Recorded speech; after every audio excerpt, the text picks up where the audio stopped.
তো হ্যালো বন্ধুরা, তোমরা সবাই কেমন আছো? আশা করি ভালো আছো। আমিও ভালো আছি, মোটামুটি ভালো আছি গো, বেশি ভালো নেই, কারণ আমার ঠান্ডা লেগেছে। আমার ভয়েস মানে আমার গলার ভয়েস শুনে হয়তো বুঝতেই পারছো, আর দেখতেই পাচ্ছ গৌরব সকালবেলা ডিউটিতে বেরিয়ে যাচ্ছে। আজকে ও গাড়ি নিয়ে কাজে যাবে। তো ও গাড়িতে, আমি ক্যামেরা ধরেছিলাম, গাড়িতে জলটা ওই দিয়ে দিল। আর আজকে গাড়ি নিয়েই কাজে যাবে, আজকে ও আর ট্রেনে যাবে না। এই জন্য ওই বড়োর এই মানে সোয়েটারটা পরেছে। ও এই সোয়েটারটা একদম পরতে চায় না, জানো তো। ও বলে আমার এই সোয়েটারটা একদম পরতে ভালো লাগে না। শুধু এই সোয়েটারটা তখনই পরবে যখন গাড়ি নিয়ে কোনো দূরে কোথাও যাবে কিংবা গাড়ি চালিয়েই যাবে, তখনই শুধু এই সোয়েটারটা পরবে, তাছাড়া পরবে না। এই সোয়েটারটা পরতে ওর খুব কষ্ট নাকি। কিন্তু আমি মনে করি এই সোয়েটারটা পরলে একটু মানে হাওয়া লাগে না গায়ে, জানো তো। তবুও ও এখন বেরিয়ে যাচ্ছে। এই যে গাড়িতে স্টার্ট দেওয়া হয়ে গেছে, ও সোজা বেরিয়ে গেল। আর আমি এখন সোজা চলে যাবো ঘরে, কেননা ও চলে যাওয়ার পরে আমার আর কোনো কাজ থাকে না, আমি সোজা ঘরে যাব। আমি গেটটা দিয়ে নিই, কেননা এত সকাল সকাল আমার তো কোনো কাজ নেই, আর তার মধ্যে আমার লেগেছে ঠান্ডা। সকালবেলা ওঠা যাবে না, আর আমি উঠিও না। এখন যাব, গিয়ে শুয়ে পড়বো সোজা। সেই আমি উঠবো তখন 8:30 সময় আমি উঠে পড়বো। তো এই যে আমি এখন ঘরে দরজাটা দিয়ে দিলাম, দিয়ে এখন লাইট অফ করে শুয়ে পড়বো। তো সবাইকে গুড মর্নিং।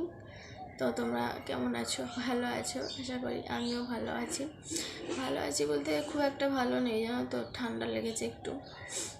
এই যে গলায় দেখতে পাচ্ছ স্কার্ফ, কালকে এটা সারা রাখতে হচ্ছে কিনা গলাতে জড়িয়ে রেখে দিয়েছিলাম। মানে এতটা ঠান্ডা লেগেছে, গলা এত ব্যথা সে আর বলার মতো না। তো সকালবেলা চলে গেল, ও কাজে চলে গেছে 6টা নাগাদ। এখন প্রায় 7:45 বাজে। এখন উঠে মানে আমি শুয়েছিলাম, ও চলে যাওয়ার পর অত সকালে আর উঠি না, শুয়ে পড়ি। তো ও চলে গেছে, এবার উঠবো। উঠে মানে যা কাজ আছে সংসারে সব গুছিয়ে নিই, করতে হবে। ভালো না লাগলেও করতে হবে, কিছু করার নেই। মানে সকালবেলা এমন না, এই সময়টা মানে আমার মনে হয় রাত্রেবেলার থেকে এই সকালবেলার ঘুমটা আমার বেশি ভালো হয়। ও চলে যাওয়ার পরে আমি যে শুই, আমার মনে হয় ভালো ঘুমাই আমি। সারা রাতে মানে অত ভালো আমার ঘুম হয় না। তো এখন কিছু করার নেই, উঠতে হবে। ভালো না লাগলে উঠতে হবে, কাজ করতে হবে, আমাকেই যেগুলো করতে হবে। তো বসে থেকে লাভ নেই, উঠে কাজ বাজ করতে হবে। সবার আগে গরম জল করতে হবে, গরম জল করে গরম জল খেতে হবে, আর গার্গেল করতে হবে। মানে গলাটা এত ব্যথা না, সে আর বলার মতো না। কিছু না কিছু লাগতেই থাকে আমার, কিছু না কিছু হতেই থাকে। মানে কালকে থেকে অতিরিক্ত ঠান্ডা লেগেছে, প্রচুর গলা ব্যথা। তো চলো বেশি কথা না বলে যাই, গিয়ে করে নিই কাজ বাজ। মানে অর্ধেক কাজ পুরো কমপ্লিট হয়ে গেছে। সকালবেলা বাসি কাজগুলো আমি সেরে ভাতও বসিয়ে দিয়েছি। আর এখন একটু গরম জল করবো, গরম জল করে গরম জল খাবো, কেননা যা ঠান্ডা লেগেছে। এমনি ঠান্ডা জল মানে নর্মাল জল খাওয়া যাবে না, জল গরম করেই খেতে হবে। আর আমি মাথায় টুপিটা দিয়ে নিয়েছি, কারণ ভালোই ঠান্ডা আছে। একটু বেলা হোক, তারপরে টুপিটা আমি খুলবো, কেননা ঠান্ডা লেগেছে তো, গলা তো ব্যথা খুব। স্কার্ফটা আমি এখনও গলাতে লাগিয়ে রেখেছি, আর মাথাটাও যন্ত্রণা করছে। ঠান্ডা লাগলে আমার খুব মাথা যন্ত্রণা করে আর গলা ব্যথা হয়। যে গরম জল আমি করতে দিয়েছি, আর এই সাইডে দুধটা গরম হয়ে গেছে, কিন্তু মানে গরম জলটা খেয়ে তারপরে আমি দুধটা খাবো। আর ভাতটা বসিয়ে দিয়েছি, ভাতটা বাইরে হচ্ছে। আজকে শ্বশুর বাড়িতে নেই, আমাকেই করতে হচ্ছে। বাড়িতে থাকলে উনি ভাতের উনুনটা জাল দিয়ে দেয়, আমার একটু কাজটা এগিয়ে যায়। আরেকটা কাজ করে নিই, ফ্রিজে মাছ আছে, মাছটা বার করে রাখি, নাহলে রান্না করার সময় না পুরো একদম হয়ে যায়, একদম মানে বরফ হয়ে থাকে ওখানে, মানে এমন বরফ হয়ে থাকে সেই, আর ভাজা যায় না মাছটা বার করে রাখি। আজকে বলে কাকিমা তুই কী ভাবছো, কারোর সাথে কথা বলছি? তো মাছটা হচ্ছে কিনা বার না করে রাখলে বরফ হয়ে যায়, ভাজা যায় না। তো আমি ভিডিও বানাচ্ছিলাম, কাকিমা ওকে মানে ভাবছিল না আমি হয়তো কারোর সাথে ফোনে কথা বলছি, তাই কাকিমা দেখছিল, তাই আমি আবার কাকিমাকে জিজ্ঞেস করলাম। তো আজকে রান্না করব আমুদি মাছ কাঁচা টমেটো দিয়ে।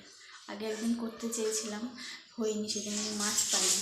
তো আজকে সবই আছে, আমুদি মাছ চচ্চড়ি করব কাঁচা টমেটো দিয়ে, আর দেখি কী করি। আমার ভাতটা হচ্ছে ওখানে, আমি জালটা দিয়ে এসেছি আর ভাত হচ্ছে, আর এখানে আমাদের কালু এসছে।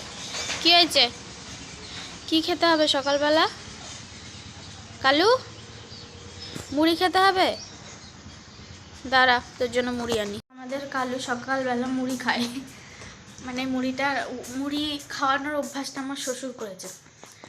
তো উনি তো নেই এখন, আমাকে মুড়িটা দিতে হবে, মুড়িটা দিয়ে নিই কালুকে। এই যে মুড়ি, আমাদের কালুকে দেখো কীরকমভাবে চেয়ে রয়েছে, কীরকম চেয়ে রয়েছে দেখো। কি হয়েছে, চ আয় আয়।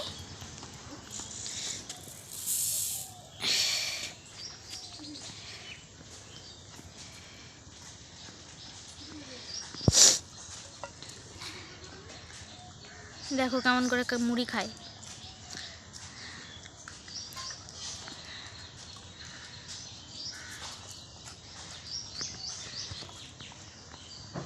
তো মুড়িটা খাক, আর ওইদিকে ভাতের উনুনটা আবার লিবে গেছে, আমি যাই একটু জাল দিয়ে আসি। উনুনটা আবার জাল দিয়ে আসলাম, আর এই যেখানে কালু মুড়ি খাচ্ছে।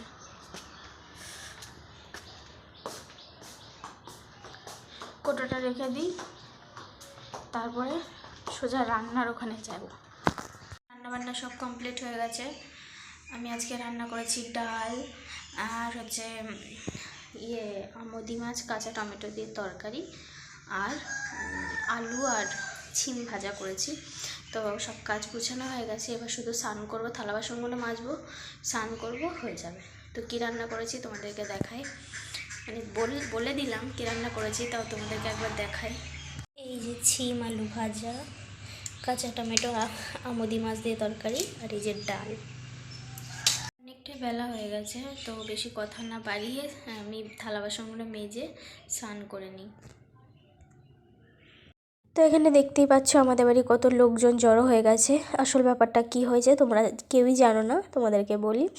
তো এখানে মানে আমাদের বাড়িতে অনেক পুলিশ টুলিশ এসেছিলো, মানে আমার ভাসুরের বিয়ে হয়েছিল। তো বিয়ে এখনও ডিভোর্স হয়নি, কিন্তু মানে আমার ভাসুরের বউ, আমার যা, তো হচ্ছে কিনা সংসার করবে না, থাকবে না। তাই হচ্ছে কিনা ও মানে বিয়েতে যা জিনিসপত্র ওর বাড়ি থেকে এসেছিলো সেগুলো সব নিতে এসছে। তো অনেক লোক, বাড়িতে অনেক লোকজন জড়ো হয়ে গেছিলো, অনেক চিল্লামিল্লি, অনেক ঝগড়া অশান্তিও হয়েছে। আর আমি ভালো করে ক্যামেরাটা করতে পারিনি, কেননা অত লোকের মাঝে তো করা যায় না। আর এখানে আমাদের পুচকুটা দেখতেই পাচ্ছ, আসলে এর মা জিনিসপত্র নিতে এসছে, ও আর সংসার করবে না। তো এখানে অনেক লোকজন, আর হচ্ছে মেয়েকেও নিতে, আগে বলিনি মেয়ে নেব, এখন আবার বলছে মেয়েও নেব, কিন্তু মেয়ের জন্য আবার ও কেস করেছে। হয়তো মেয়ের যখন কেস করেছে মেয়ের নামেও, মানে মেয়েকে এমন বলেছে যে মেয়েকে হয়তো ওরা দিইনি, এবার মেয়েকেও হয়তো দিয়ে দিতে হবে পরে, কেননা আইন তো সবসময় মায়ের ফ্রডেই থাকবে না।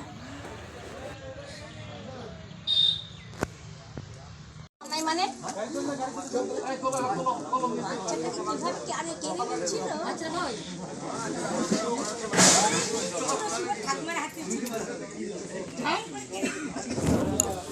বাচ্চা কি করবে না,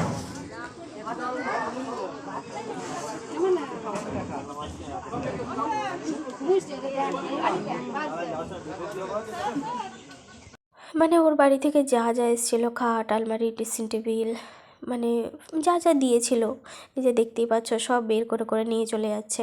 ওরা লরি নিয়ে এসেছিলো, আর পুলিশেও এসেছিলো, ওরা কেস কাবারি করেছিল, পুলিশ তো আসবেই।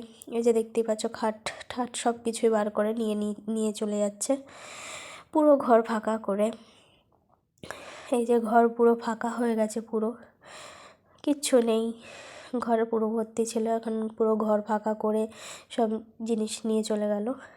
আর এখানে কিছু কাপড় চোপড় বিয়েতে যেগুলো পেয়েছিল, ওদের বিয়ে হয়েছিল বেশি দিন হয়নি, 1 বছর হয়েছিল, সেগুলো দিয়ে দিয়েছে।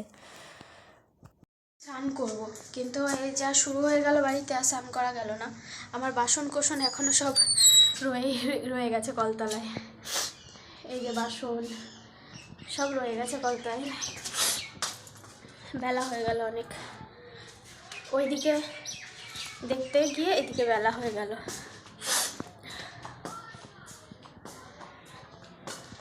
কি বলবো, বলার কিছু নেই। যার যার জীবন, যার যার লাইফ।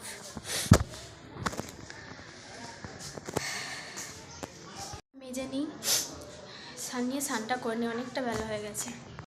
তো এই যে এখানে পুরো গাড়ি ভর্তি করে জিনিসগুলো নিয়ে ওরা বেরিয়ে চলে যাচ্ছিলো। তো তখন আমাদের গ্রামের দিকে কিছু পাড়ার মানুষগুলো সবাই বলা কওয়া করছিলো।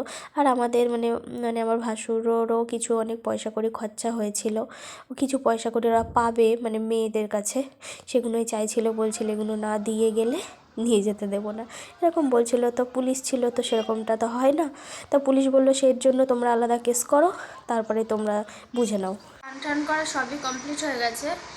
একটু রোদে যাব, রোদে গিয়ে বসবো, কেননা মাথা ভেজা তো, চুলটা না শুকালে হবে না।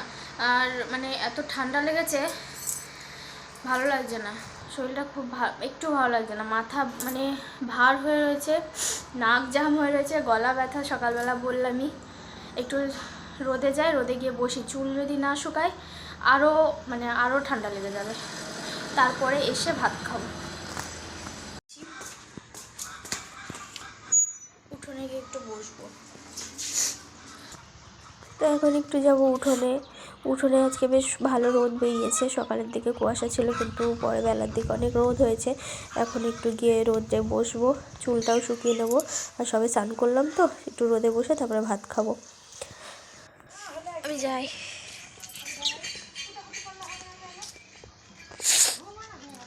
যাই ঘরের দিকে।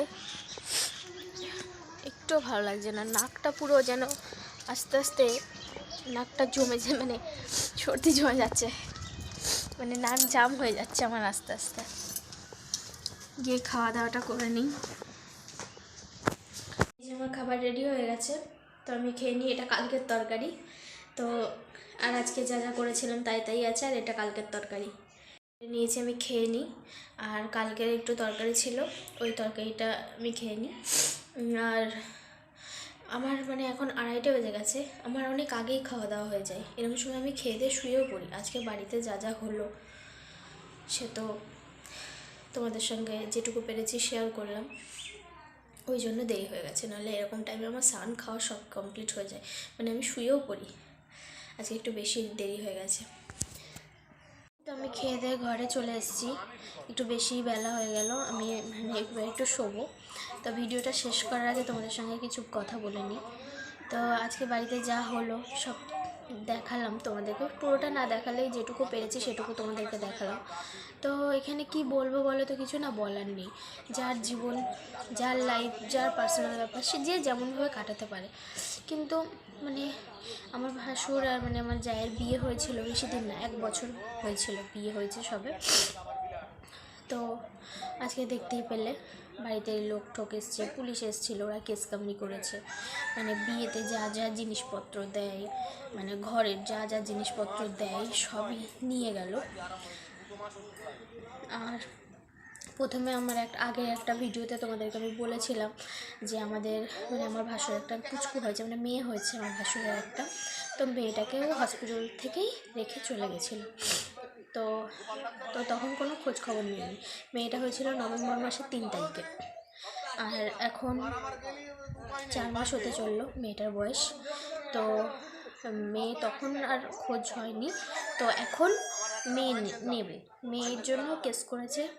তো তখন সবে মেয়েটা মানে হয়েছিল, হয়ে ও মেয়ে রেখে চলে গেছিলো। মেয়েটা মানে খাওয়া দাওয়া বুঝতেই পারছে, একদম ছোটো কচি বাচ্চা তখন একদম ছোটো বাচ্চারা তো মা ছাড়া থাকতে পারে না। আর ও তো সবে হয়েছে, তো মা ছাড়া মানে ওর খাওয়া দাওয়ার অসুবিধা ছিল। বাচ্চারা তো মা ছাড়া একটা বাচ্চা যেভাবে থাকে আর কি বলবো বলো, তোমরা বুঝতেই পারছো। তো ও মানে মায়ের কাছে থাকলে হয়তো একটু ভালো থাকতো, মানে ওর মা যদি এখানে থাকতো হয়তো একটু ভালো থাকতো। তো ওর মা তো ছেড়ে চলে গেছে, এখানে কিছু বলার নেই আর। তো তার কাকিমা মানে তখন থেকে 4 মাস ধরে যেটুকু পেরেছে, যেভাবে পেরেছে মেয়েটাকে একটু বড় করেছে, ভালো সুস্থ করেছে। মেয়েটা প্রথমে যখন হয়েছিল বলেছিলাম একটু অসুস্থ হয়ে গেছিলো মেয়েটা, হওয়ার পরেই ওকে আইসিইউতে রাখা হয়েছিল। তো তো সেই মেয়ের জন্য আবার কেস করেছে, এখন মেয়ে নেবে পরের মাসে, আবার কোর্টে যাবে, কোর্টে গিয়ে তখন হয়তো এবার যেহেতু বাচ্চার ব্যাপারে যখনই হয় কেসটা মায়ের দিকেই যায়, মানে হয়তো ওর মার কাছে বাচ্চাটা চলে যাবে, আমাদের বাড়ি পুচকুটা চলে যাবে বাচ্চাটা। কেননা বাচ্চার 18 বছর না হওয়া পর্যন্ত ওর পুরো মানে যাই হোক যেমনই হোক, মার দোষ থাকুক না থাকুক, তবুও বাচ্চা মায়ের কাছেই থাকবে, এরকমই নিয়ম টিয়ম আছে। তো হয়তো বাচ্চাটা চলে যাবে, চলে গিয়ে মার কাছে হয়তো দিয়ে দিতে হবে, না চাইতেও দিয়ে দিতে হবে, কিন্তু কিছু করার নেই। এখন জানি না কী হবে। এখন এটাই বলবো, এখানে বাচ্চাটার জীবনটাও নষ্ট, বাবা ছাড়া থাকবে। আর আমার জায়ের কথা বলি, ও হয়তো এখন কিছু বুঝতে পারছে না, পরে বুঝবে হয়তো। না ও কী বুঝছে ও এখন, আমি তো জানি না ওর মনের ভেতরে কী চলছে। ওকে আমি অনেক বোঝানোর চেষ্টা করেছিলাম, ফোন করেছিলাম, তো ও আমার কোনো কথাই শুনিনি। মানে ও বুঝবে না, ও কারোর কথাই বুঝবে না, মোট কথাও সংসার করবে না। তো জোর করে তো কাউকে কিছু করানো যায় না। তো যেটা হবার হয়ে গেছে, আর ভেবে লাভ নেই। আর মধ্যখান থেকে আমার ভাসুরের ব্যাপারটা ভাবলেও খারাপ লাগছে, ওর বউ চলে গেল, তারপরে মেয়েটাও যদি চলে যায়, তারপরে এই কেস কামারি অনেক ঝামেলার মধ্যে দিয়ে যাচ্ছে। তো সবার শেষে এটাই বলবো যে এই জিনিসগুলো ভালো লাগে না, চোখের সামনে দেখতেও ভালো লাগে না। আর যার সঙ্গে হয়, যার সঙ্গে ঘটে, সেটা তো একটা বিশাল খারাপই ব্যাপার। তো যা হবার হয়ে গেছে। তো এখানেই ভিডিওটা শেষ করলাম, দেখা হচ্ছে নেক্সট ভিডিওতে।